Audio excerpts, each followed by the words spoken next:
Die geluid wat vestings skud. Joël 3 vers 16, en die Here brul uit Sion, en uit Jerusalem verhef hy sy stem, sodat hemel en aarde bewe. Ons het ons nou al gehoor die laaste paar Sondag, die duiwel gaan rot soos 'n brullende leeu. Ek het nuus vir hom. Daar is 'n leeu wat harder brul as hy, wat 'n meer autoritaire brul het as hy, wat alle ander gebrul stil maak.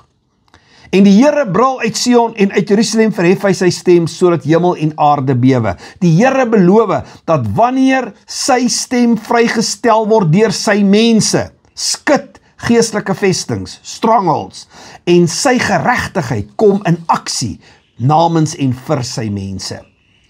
Daar is 'n geluid in die gees wat die vyand vrees. En dit is nie net die Here se stem uit die hemel nie, dit is die Here se stem deur jou. Die Here brul uit Sion. Maar in die nuwe verbond is jy Sion, Hebreërs 12 vers 22. Dit beteken, wanneer jy jou stem verhef in lyn met die hemel, brul die Here deur jou. En as hy brul, bewe die aarde, vestings verkrummel en stort in duie, kettinge breek, die atmosfeer skuif. So, die vyand se strategie is altyd dieselfde. Maak jou brul stil. Hy wil hê, jy moet gebede fluister, of net hier in jou hart bid, in plaas daarvan om met gesag te praat. Ek het nog nooit 'n leeu in die bos saggies gehoor brul nie. Hy brul met autoriteit dat die hele bos bewe. So, die duiwel wil hê, jy moet jou verklaringe betwyfel. As jy stil bly, gaan jy jou verklaringe begin betwyfel.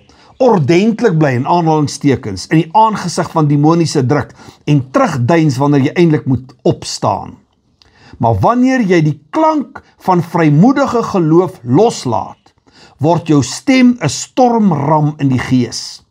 Jy weerspieël nie emosie nie, jy laat die hemel se oorlogskreet los. Dit gaan nie net daaroor om hard te wees nie, dit gaan daaroor om in geestelike lyn te wees, in alignment te wees met die woord. Jy het ooreenkoms nodig met mag, met autoriteit. En wanneer jy die Here se woord in geloof praat, word dit nie net op aarde gehoor nie, dit word in die duisternis gevoel. Die leeu van Juda is nie skugter nie, en brul is nou in jou mond. Vader, ek neem vandag my plek in Sion in. Ek sal nie stil, passief of beleefd wees in die aangesig van geestelike teenstand nie.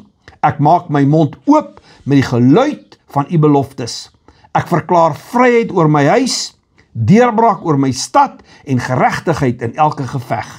Laat u gebrul deur my gehoor word en mag elke vesting skud met die klank van my stem in lyn met u stem in die naam van Jesus.